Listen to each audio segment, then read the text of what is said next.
काय झालंय, आपण कबुतरं, हत्ती आणि इतर गोष्टींमध्ये आपण इतके अडकलोय की ह्या ज्या मूलभूत समस्या ज्या आहेत याच्याकडे कोणाचंच लक्ष नाही. रस्ते बनवणे हा साधारणपणे धंदा आहे. त्या खड्ड्यातनं जात आहेत, त्याच्यामध्ये अनेक लोक मृत्युमुखी पडत आहेत, परंतु जे करतायत त्यांनाच वारंवार निवडून दिलं जात आहे. आता त्यांना जर समजा पटत असेल की बाबा हे घ्यायला किती काही खड्ड्यात घाला नाही तर कशातही घाला, हे आपल्याला मतदान करणारच आहेत, हा जर विश्वास असेल तुम्हाला आयुष्यात चांगले रस्ते मिळू शकत नाही. गेले काही महिने मी मुख्यमंत्र्यांशी काही एक दोन विषयांवर, अरे तू उभा काय ना, खुर्ची दे ना, खुर्ची दे ना. काही महत्त्वाच्या विषयांवरती मी त्याच्याशी बोलत होतो आणि साधारणपणे त्याचा एक कशा प्रकारे आराखडा आखता येईल.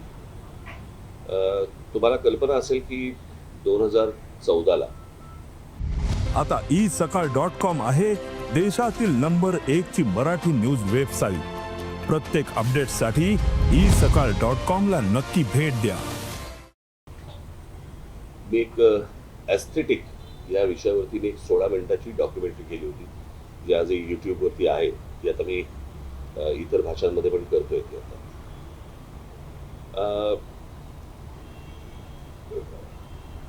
टाउन प्लॅनिंग आणि या सगळ्या गोष्टी ह्या माझ्या तशा आवडीचे विषय आहेत.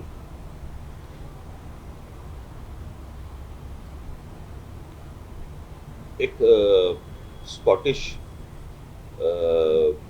मला माहिती आहे की आता मी जे काय बोलणार आहे त्याच्यामध्ये फारसा तुम्हाला इंटरेस्ट नाही आहे, पण तरी पण आता मी कशासाठी गेलो होतो हे तुम्हाला सांगणं गरजेचं आहे. कारण याच्यामध्ये तुम्हाला दुसरीकडे कोणाकडे तरी जाऊन तुम्हाला काय वाटतं असं होणार नाही तुमचं. त्याच्यामुळे तुम्हाला आता या विषयामध्ये किती इंटरेस्ट असेल मला माहिती नाही. एक फार चांगलं वाक्य आहे त्या एका स्कॉटिश साहित्यिकाचं, आणि त्याच्यानंतर ते बऱ्याच लोकांनी वापरलं. मला असं वाटतं लेनिनने वगैरे पण ते नंतर त्या गोष्टी यूज केल्या थोड्याशा वेगवेगळ्या पद्धतीने, की तुमच्याकडची लहान मुलं कोणती गाणी गातात सांगा, मी तुमच्या देशाचं भविष्य सांगतो, असं ते वाक्य होतं. मला थोडंसं ते बदलावंसं वाटतं. आणि ते बदललेलं वाक्य असं आहे की तुमच्याकडे ट्रॅफिकचा तुम्ही केऑस दाखवा किंवा तुमच्याकडची ट्रॅफिकची परिस्थिती दाखवा, मी तुम्हाला तुमच्या देशाचं भविष्य सांगतो. आज मुंबई ही जी शहर आहेत, खास करून मुंबई, ठाणा, पुणा, नाशिक, नागपूर, संभाजीनगर किंवा इतरही आपली अनेक शहरं जी उभी राहत आहेत, यातल्या बऱ्याचशा सगळ्या शहरांमध्ये आज खूप मोठ्या प्रमाणावरती रिडेव्हलपमेंटची कामं मोठ्या प्रमाणावरती उभी राहत आहेत आणि सरसकट सर्रास सगळ्या ठिकाणी ह्या गोष्टी होत आहेत. त्याच्यामध्ये प्रचंड मोठ्या प्रमाणावरती अनधिकृत गोष्टी पण होत आहेत. आज जिकडे 50 माणसं राहत होती त्या ठिकाणी 500 माणसं राहायला आले एका जागेत. माणसं वाढली आहेत, त्यांच्या गाड्या वाढल्या आहेत, ट्रॅफिक वाढलाय आणि ते सगळ्या गोष्टी रस्त्यावरती आल्या. म्हणजे साधारणपणे 26 जुलैला जो पाऊस पडला होता तो साधारणपणे काहीतरी चुकत नसेल तर काहीतरी 900 इंच वगैरे काहीतरी पाऊस एका दिवसात पडला होता. परवाचा पाऊस साधारणपणे 400 इंच वगैरे पडला, बरोबर ना. या 400 इंचामध्ये जर ज्या प्रकारचा केऑस आपण मुंबई उपनगर आणि इतर आजूबाजूच्या शहरांमध्ये बघितल्यानंतर आपल्या लक्षात येईल की रस्ते कमी आहेत, ट्रॅफिकला शिस्त नाही, कोणी कुठेही गाड्या पार्क करतायत, काहीही चालू आहे. आणि अशा परिस्थितीमध्ये याचं जर उत्तर आत्ता सापडलं नाही किंवा याच्यावरती जर समजा आत्ता काम नाही केलं राज्य सरकारने, काय झालंय, आपण कबुतरं, हत्ती आणि इतर गोष्टींमध्ये आपण इतके अडकलोय की ह्या ज्या मूलभूत समस्या ज्या आहेत याच्याकडे कोणाचंच लक्ष नाही. म्हणजे लोकांना गाड्या पार्क करण्यासाठी म्हणून ज्या पार्किंग लॉट जे उभे करायला पाहिजेत सरकारकडनं किंवा महानगरपालिकेकडनं, काही केलेत, नॅशनल भागले, पण लोक तिकडे जात नाहीत. मला असं वाटतं की या ठिकाणी लोकांनी गाड्या पार्क करणं, जिथे पार्किंग नसेल तिकडे, आणि या प्रकारची एक शिस्त लावणं गरजेचं आहे. अनेक ठिकाणी जे आज बाहेरच्या राज्यांमधनं लोक आलेत, बाहेरच्या प्रदेशामधनं लोक आलेत, जे आज ओला आणि इतर टॅक्स्या आणि रिक्षा आणि सगळ्या गाड्या चालवत आहेत त्यांना माहितीच नाहीये या शहरांमध्ये काय प्रकारची सिस्टीम असली पाहिजे, कुठे गाड्या पार्क केल्या पाहिजे, कुठे लावल्या पाहिजे. डबल पार्किंग करत असतात, नो पार्किंगमध्ये लावत असतात, कुठेही लावत असतात. आणि त्या दृष्टिकोनातनं मी एक छोटासा आराखडा आज मी मुख्यमंत्र्यांना दिला. त्या प्रकारे आत्ता तिथे मुंबई पोलीस कमिशनर, त्याच्यानंतर मला असं वाटतं ट्रॅफिकचे जॉईंट सीपी कुंभारे साहेब, अशा सगळ्या लोकांना तिकडे बोलवलं होतं आणि तिथे ती बैठक झाली आणि मी काही नमुने त्यांना आपण आवाज येणार नाही.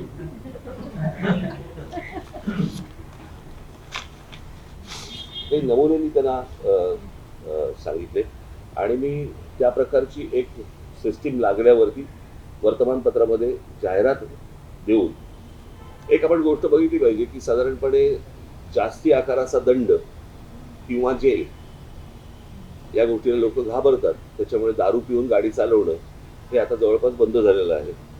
बरोबर. आता काही गोष्टींची शिस्त लावण्यासाठी म्हणून काही तुम्हाला उपाययोजना कराव्या लागतात. मला असं वाटतं ती गोष्ट ट्रॅफिकसाठी पण होणं गरजेचं आहे. अनेकदा आपल्याकडे नो पार्किंगचे बोर्ड लावलेले असतात, कोणी वाचत नाही, कोणी पाहत नाही, काही नाही. आणि त्याच्यातला एक सोपा मार्ग म्हणून मी काही गोष्टी आता मुख्यमंत्र्यांकडे पण दिल्या, सीपींकडे पण दिल्या, जॉईंट सीपींकडे पण दिल्या आणि त्याच्यावरती आता वर्किंग ते करून पुढच्या काही दिवसांमध्ये साधारणपणे एक मोठे एक 2014ला मी सांगितलं होतं की छोटी छोटी जी मैदानं आहेत त्या मैदानांच्या खाली तुम्ही साधारणपणे 500 गाड्या, 800 गाड्या, 1000 गाड्यांचं पार्किंग होऊ शकतं. आणि त्या प्रकारची टेक्नॉलॉजी जगभर आहे. मैदानं जाणार नाही, ती पार्किंग झाल्यावरती मैदानं तशीच्या तशी इंटॅक्ट राहतील. मुलांना खेळण्यासाठीची जी मैदानं आहेत ती मैदानं कुठेच जाणार नाही. सो अशा प्रकारच्या अनेक अरेंजमेंट्स, अशा प्रकारच्या अनेक गोष्टी आपल्याला करता येण्यासारख्या आहेत. त्यातली पहिली गोष्ट मी त्यांना सांगितलं होतं की पार्किंग आणि नो पार्किंग याच्यासाठी जे फुटपाथ आहेत त्या फुटपाथनं आपले काही रंग असले पाहिजेत याच्यावरती. म्हणून मी तुम्हाला एक जस्ट अशा प्रकारचा हा नो पार्किंग रेड आणि ब्लॅक म्हणजे तुम्हाला साधारणपणे अंदाज येईल. हा साधारणपणे मी आता इथलेच फक्त फोटो काढून मी जस्ट मला दाखवले या प्रकारचे की इथे गाड्या पार्क करायच्या नाहीत आणि केल्या तर काय प्रकारचं त्यांना शासन होऊ शकतं किंवा काय प्रकारचं त्यांना दंड आकारला जाऊ शकतो यावरती आता मला असं वाटतं राज्य सरकार त्याच्यावरती काम करते. त्याच्या एक जनरल त्यांना आखण्यासाठी म्हणून कुठे कुठे पार्किंग असू नये, मुंबईचा मॅप घेता किंवा ठाण्याचा मॅप घेता, पुण्याचा घेता, हे त्याला सोपं करावं म्हणून. आणि कशा प्रकारची जाहिरात वर्तमानपत्रामध्ये केली पाहिजे आणि मग त्याच्या खाली साधारणपणे काय आकारातला दंड आकारले जातील आणि काय वगैरे.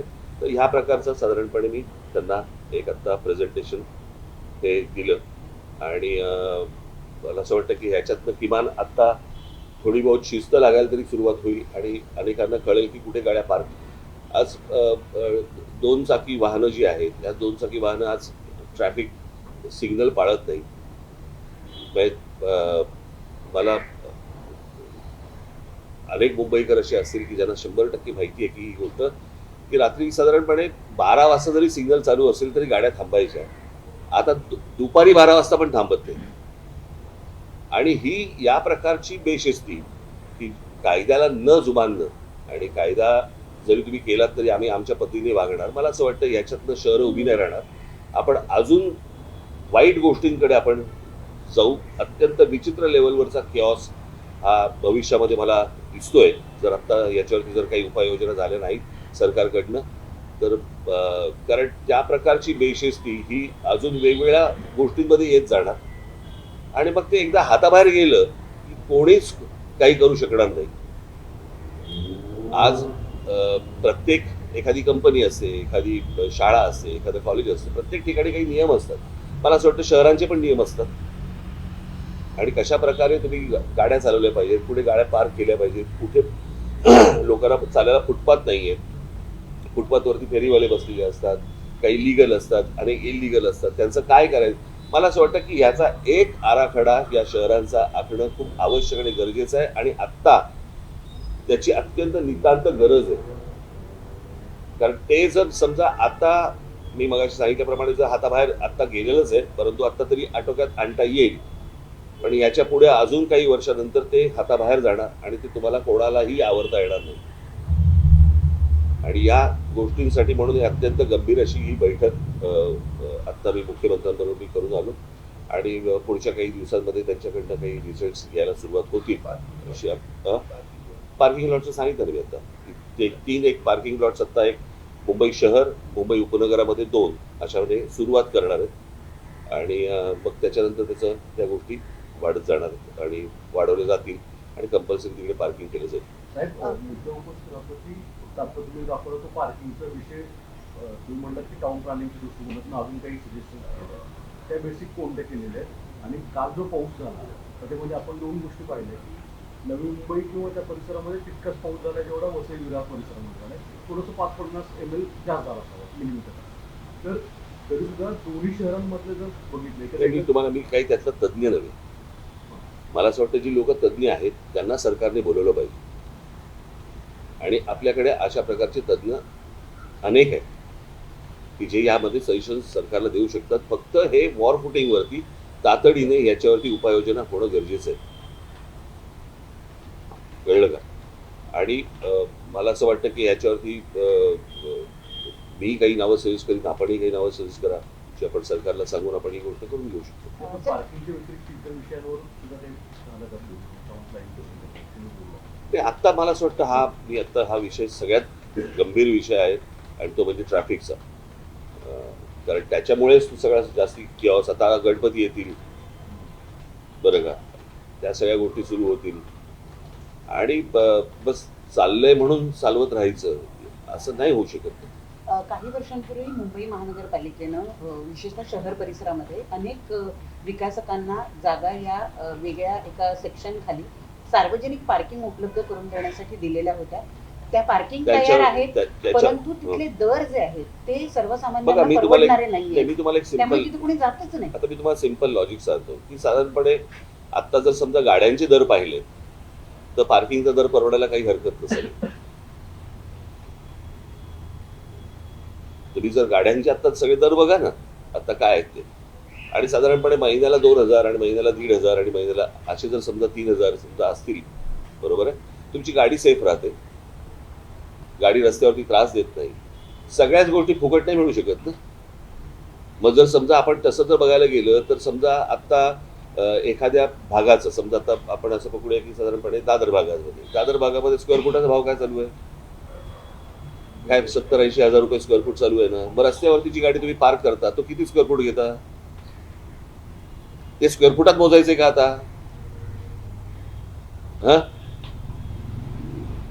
असं करून नाही चालणार ना. मला असं वाटतं प्रत्येकाने या गोष्टींचा विचार केला पाहिजे. प्रत्येकाने याचा अर्थ माझ्या सकट सगळ्यांनी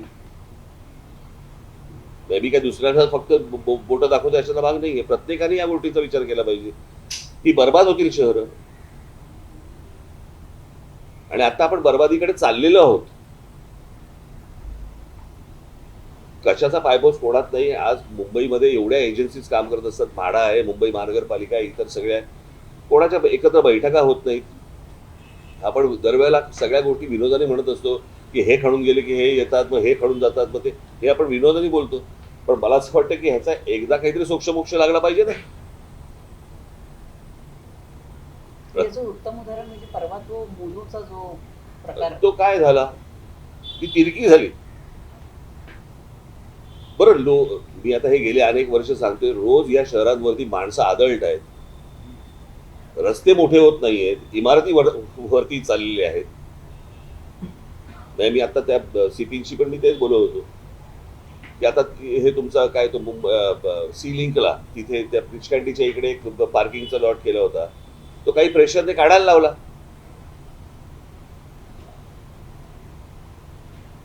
काही दळदांडगे वरतून जे येतात म्हणजे आमच्या समोर पार्किंग नको तुमच्या समोर पार्किंग नको म्हणजे काय. आज सगळा ब्रिज कॅन्टीचा जो केऑस झालाय तो त्याच्यामुळे झालेला आहे आणि मी ती पण गोष्ट आता मी मुख्यमंत्र्यांच्या घरावर घातली आणि ती गोष्ट आता सुरू करतील ते. सीएम काय म्हणले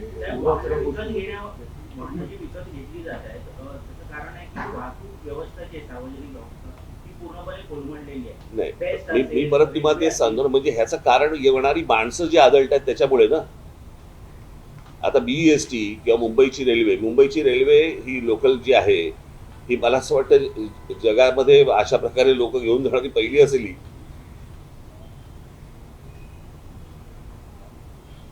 ज्या प्रकारे लोक रोज लोकलमधनं प्रवास करतात हे थक्क करणार आहे. त्याच्यातही तुम्ही रोज रेल्वे चालू आहे, पण मी माझा माझा मूळ मुद्दा येतो की ही माणसं येणारी थांबवली पाहिजेत. तुम्हाला बाहेरच्या राज्यांमधली बाहेरची शहरं ही तुम्हाला डेव्हलप करावी लागतील. माणसं येणं थांबवणं गरजेचं आहे, त्याशिवाय हे प्रश्न सुटणार नाहीत. पण त्यातल्या त्यात आत्ता मला असं वाटतं जेवढ्या गोष्टी आपल्याला हातात शक्य आहेत तेवढ्या तर गोष्टी केल्या पाहिजेत.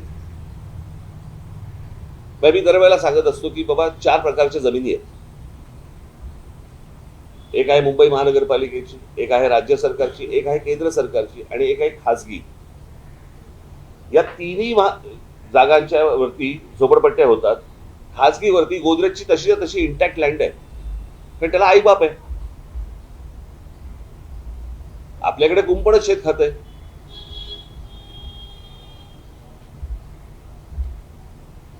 आणि त्याच्यामुळे आज ज्यांना तुम्ही गाड्यांची लायसन्सेस देताय त्यांना हे शिकवले जात नाही कुठे गाडी पार्क करायची आणि कुठे कसं वागायचं.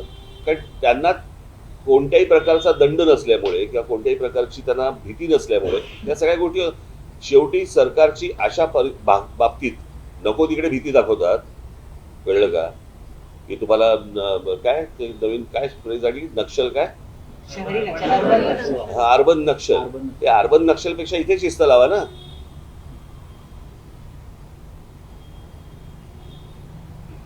इथे गरजेचे आहेत. उद्या ज्या प्रकारच्या जमिनी ज्या गौतम अदानीच्या घशात घातल्या जात आहेत, काय होणार मला जर सांगा. तिकडे त्या धारावीमध्ये कुठचे रस्ते आणि कुठचं काय करणार आहेत. आपल्याकडे नुसत्या स्कायस्क्रॅपर्स होत आहेत, उंच इमारती होत आहेत, परंतु खाली काय आहे. आज पुण्यासारखी परिस्थिती, पुण्यात तुम्ही जाऊन बघा. तुम्ही थायलंडला जाऊन बघा. नुसते मोनोरेल्स आणि ह्यांच्या तुमच्या फ्लायओव्हर्स आणि ब्रिजेस ह्यांनी नाही प्रश्न सुटणार.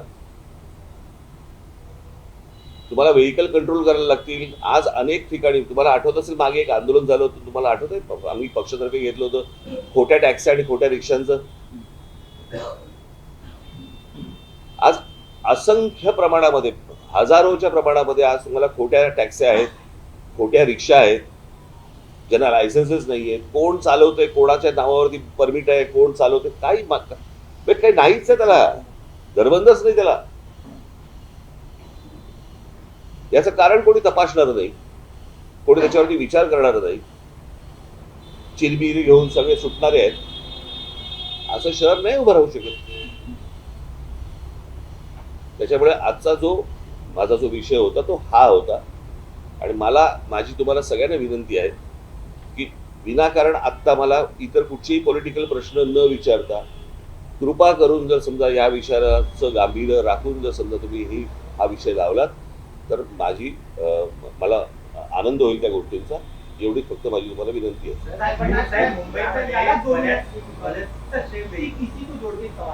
2 दिन की बरसात में मुंबई में हर तरफ सड़कों पर खड्डे ही खड्डे हैं. एक दिन में 442 पॉटहोल्स रिपोर्ट हुए हैं. कंक्रीट करने का दावा किया गया था लेकिन लोग खड्डों में गिर रहे हैं. एक डेथ भी हो गई थी पवई में. आज भी कई लोगों का मी तुम्हाला एक गोष्ट सांगू का. रस्ते बनवणे हा साधारणपणे धंदा आहे, बरोबर. धंदा कशा अर्थाने बोलतोय मी की टेंडर काढायची, रस्ते बांधायचे, ते खराब झालेच पाहिजेत. याच्यामध्ये सगळा जो नेक्सस आहे ना तो सगळा तसाच आहे. तो की याच्यामध्ये ते खराब झाले पाहिजेत. खराब झाले की लगेच ते खड्डे बुजवायचं टेंडर निघतं आपल्याकडे. म्हणजे आपल्याकडे जो कोणी कॉन्ट्रॅक्टर असेल त्याला कुठच्याही प्रकारचे पनिशमेंट होत नाही. खड्डे बुजवायचं कॉन्ट्रॅक्ट निघतं, त्याच्यात करप्शन होतं. पुन्हा नवीन रस्ते बांधण्यासाठी परत नवीन टेंडर होतं. हे ज्या प्रकारचं जे चालू आहे गेली अनेक वर्ष सुरू आहे ना. या सगळ्या गोष्टींना लोक त्रासलेले आहेत. त्या खड्ड्यातनं जात आहेत, त्याच्यामध्ये अनेक लोक मृत्युमुखी पडत आहेत. परंतु जे करतायत त्यांनाच वारंवार निवडून दिलं जात आहे. आता त्यांना जर समजा पटत असेल की बाबा हे घ्या किती काही खड्ड्यात घाला नाही तर कशातही घाला, हे आपल्याला मतदान करणारच आहेत, हा जर विश्वास असेल तुम्हाला आयुष्यात चांगले रस्ते मिळू शकत नाहीत. करणाऱ्याच लोकांना जर समजा तुम्ही वारंवार निवडून देणार, कसे रस्ते आम्हाला चांगले मिळणार? त्यांना असं वाटतंय आम्ही जे करतोय ते बरोबर करतोय. त्याच्यामुळे 400 खड्ड्यांचं काय घेऊन बसलात तुम्ही? आणि हा विषय फक्त मुंबईचा नाही आहे, हा सर्व शहरांचा विषय आहे. फक्त काय आहे प्रॉब्लेम, जे बाहेरच्या राज्यांमधून येतात त्यांना महाराष्ट्रातले खड्डे दिसतात, फक्त त्यांची राज्य खड्ड्यात गेलेली दिसत नाही. सारखं चॅनलवरती आपलं दाखवायचं की मुंबईमध्ये काय झालंय आणि महाराष्ट्रामध्ये काय झालंय, बाकीच्या राज्यांमध्ये काय झालंय ते एकदा बघा. पण बरोबर बोलतोय ना मी? हे आता सीएम यांनी काय म्हटलं आणि मुद्दा परत स्पष्ट राहतो की तुमचं म्हणणं आहे की शहरांमध्ये मुंबई, सॉरी बघा ऐकलं नाही. सीएम तुमच्या या सगळ्या गोष्टीवर त्यांचं काय म्हणणं आलं सीएमचं, आणि दुसरं त्यालाच लागू तुमचं सगळ्यात मूळ मुद्दा परत असं येतो की मुंबई शहरावर सगळ्यात जास्त लोड येणं. मुंबई शहरावरती नुसता लोड नाही येतोय, तो ठाण्यावरती येतोय, तो पुण्यावरती येतोय, तुम्ही नाही तुम्ही महाराष्ट्रातल्या सर्व शहरांवरती येतोय तो. हा एकट्या मुंबईवरती येत नाहीये. याचं कारण ज्या प्रकारे लोकप्रतिनिधींनी ज्या प्रकारे जागृत राहायला पाहिजे त्या प्रकारे ते होत नाही. प्रत्येक जण ते कसं आहे, पूर्वीच्या काळी एक ते वाक्य होतं ना, इंच इंच लढू, तसं आता लोकप्रतिनिधींचं एक वाक्य झालेलं आहे, इंच इंच विकू. त्या सगळ्या इंच इंच विकण्यामध्येच यांचा डेव्हलपमेंटला कोणाचाच विरोध नाहीये, पण त्याला कुठच्याही आकार उकार नसताना केलेली डेव्हलपमेंट ही तुमच्या अंगाशीच येणार. काय होतंय, आपण हे पिल्लू इकडे इकडे इकडे वरती काय झालं, काय माईक एवढा आहेस तू, काय झालं? काय ह्याचं नाव रायनो काय राहू दे. तर तुम्ही बोलताना सुरुवात केली की इतके सगळे बोलताना सुरुवात केली म्हणजे बोलताना तुम्ही याच्याबद्दल उल्लेख केला की इतके सगळे गंभीर विषय असताना देखील कधी कबुतराचा विषय येतोय, कधी हत्तीचा विषय येतोय. काल अजून एका पत्राचं खूप चर्चा होते की आता महाराष्ट्रात वराह जयंती साजरी व्हावी शासकीय याच्यानुसार अधिकृतनुसार. हे सगळे विषय, या सगळ्या विषयांमुळे मूळ विषय बाजूला पडत आहे. दरवर्षी पाऊस, दरवर्षी तेच गोंधळ आणि इतक्या मोठ्या विषय म्हणजे हे विषय मला तुम्हाला हेच सांगायचंय जे तुम्ही करणार नाही आहेत, कळलं का? हे विषय आले की दाखवू नका, वादच होणार नाहीत. ज्यांना वाद घडवायचे आहेत, जर समजा तुम्ही त्याला फारसं महत्व दिलं नाही तर हे वाद होणारच नाही. हे जाणून बुजून केल्या जातात गोष्टी. मला एक गोष्ट कळली नाही, तुमच्या घरात जर समजा एक 4 उंदीर झाले तर त्याचं काय करता तुम्ही? बरोबर ना? नाही नाही, गणपतीचं वाहन आहे म्हणून ठेवतो का आपण? नाही ना. मग असे कोण जैन लोक आहेत की जे कबुतरावरती बसून फिरायला जातात? काय त्या कबुतरांचं? बरं, फक्त कबूतर मेली नाही पाहिजेत, माणसं मेली चालतात. एवढी आज रेल्वे खाली माणसं जात आहेत, इतर सगळी काय आपण त्याला खड्ड्यांमध्ये माणसं जात आहेत. माणसांपेक्षा कबुतर महत्वाचे आहेत. पण मला माहिती होतं की तो पॉलिटिकल सगळा विषय आहे, राजकीय विषय, आणि त्या राजकीय विषय तशाच प्रकारे तो लावायचा होता की जेणेकरून, आणि त्याच्यात त्यांना लक्षात आलं की ह्यांच्याकडनं काही रिस्पॉन्स मिळत नाहीये. कारण आम्हाला माहिती आहे की कुठे रिस्पॉन्स द्यायचा एवढं तर आम्हाला कळतं की नाही. आणि हे मी आत्ता जे सांगितले हे खरं तर मूळ विषय आहेत. या मूळ विषयांकडे आपण सगळे दुर्लक्ष करतो आणि नको त्या गोष्टींमध्ये आपण भरकटत जातो. आता 2 दिवस पाऊस पडला म्हणून तुम्ही पाऊस दाखवलात. इन्फ्रास्ट्रक्चर डेव्हलपमेंट वरती इतका भर दिला असं सरकारकडून, परंतु टाउन प्लॅनिंग या बेसिक विषयाबद्दल कुठल्याही राजकारणी तुमच्या खेरीज बोलताना दिसत नाही. अहो, या सगळ्या सरकारने ना इथे हा बंगला आहे माहिती आहे, इथे पांढरा बंगला आहे माहिती आहे, सेनापती बापटाच्या पुतळ्याच्या मागे, हा तो मोडकांचा बंगला आहे. ते इंजिनियर मोडक, त्यांना रोज येऊन नमस्कार केला पाहिजे.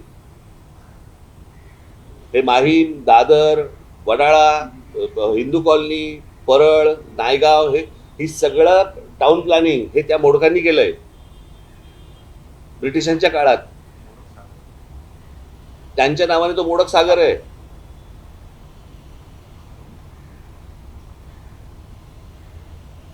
ह्या गोष्टी आपल्या समोर आहेत ना.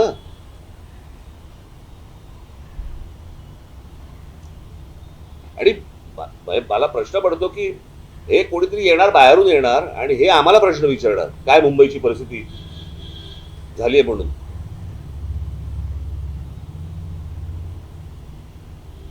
तो जो बाहेरून जो लोंढे येतात त्याच्यामुळे अनेक गोष्टी इथे उभ्या राहिल्या, अनेक प्रॉब्लेम तिथे उभे राहिले. बरं, हे काय मुंबईचं नाही, हे कुठच्याही शहराचं होऊ शकतं. उद्या जर समजा तुम्ही कुठच्या दुसऱ्या राज्यांमध्ये गेलात आणि इतकी माणसं जर त्या राज्यामध्ये लखनौमध्ये गेली, आता मला तुम्ही सांगा त्या कुंभच्या वेळेला त्या काय ते प्रयागराज, त्याची लोकसंख्या किती आहे प्रयागराजची? काय किती असेल? 40 लाख. आता 40 लाख लोक राहतात तिकडे. कुंभसाठी जर समजा काही कोटी माणसं गेली तर त्याचं काय होईल? तिकडे तर जाऊन परत आले, इकडे तर येत आहेत आणि राहतायत. काय होईल मला सांगा या शहरांचं?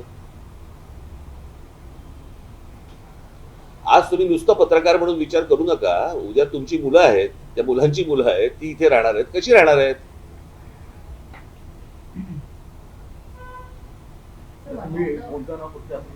सीएम काय म्हटले मुख्यमंत्री? सांगितलं ना मी करणार आहेत म्हणून. हे मी पहिल्यांदाच मला वाटतं सुरुवात करतानाच सांगितली होती. काय सुरुवातीला बोलताना नाही, पण दरवेळेस पाणी भरणार नाही मुंबईमध्ये. हे बाबा, हे प्रश्न तुम्ही आता कसं आहे, मी सगळ्या गोष्टींचा आता बोलायला नव्हतो गेलो.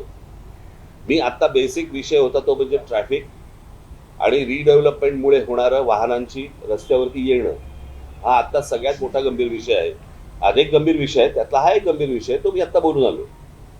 So one of the reason for the traffic congestion is the missing link. There are missing links. According to the development plan of 1991 and 2034 of the BMC, there are 22 planned roads. If implemented, there will be no need for coastal roads or external roads. But that doesn't seem to be in planning at all. प्रश्न असा आहे ना की आपल्याकडे कायदे आहेत, बरोबर आहे. आपण लॉ अँड ऑर्डर म्हणतो ना. सो लॉ आहे, ऑर्डर नाही आहे. आपल्याकडे कायदे आहेत, आपल्याकडे सगळ्या गोष्टी आहेत, परंतु या प्रकारची कोणतीही गोष्ट काय, मी तुम्हाला तेच सांगतो ना की हा विषय गंभीर महत्वाचा आहे. हेच मुळात राज्य सरकारमध्ये मान्य होत नाही ना. हे राज्य सरकार फक्त नाही म्हणत मी, अगोदरची सगळीच राज्य सरकार. तुम्ही कोणत्याही राज्यामधल्या राज्य सरकारमध्ये टाउन प्लॅनिंग असा विषयच येत नाही. आपल्याकडे डीपी बनतो पण टीपी नाही बनत.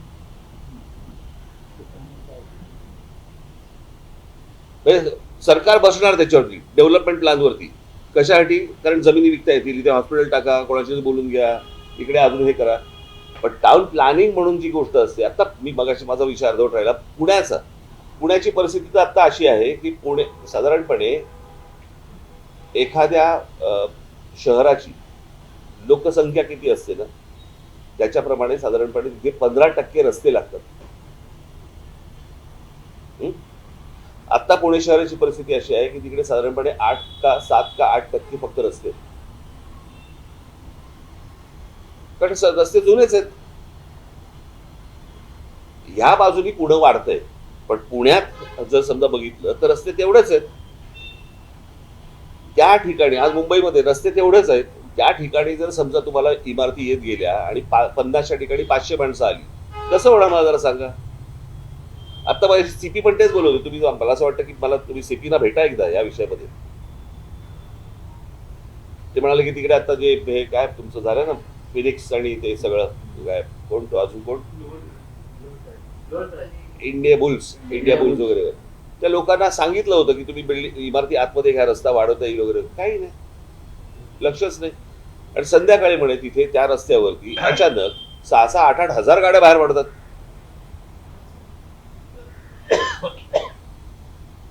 कशा पुरणार गोष्टी तुम्हाला? चला, देश विदेशातील प्रत्येक घडामोडींचे लाईव्ह अपडेट मिळवण्यासाठी आता साम टीव्हीच्या सर्व सोशल मीडिया प्लॅटफॉर्मला लाईक, फॉलो आणि सबस्क्राईब करा. तसंच सर्व नोटिफिकेशनसाठी बेल आयकॉन प्रेस करायला विसरू नका.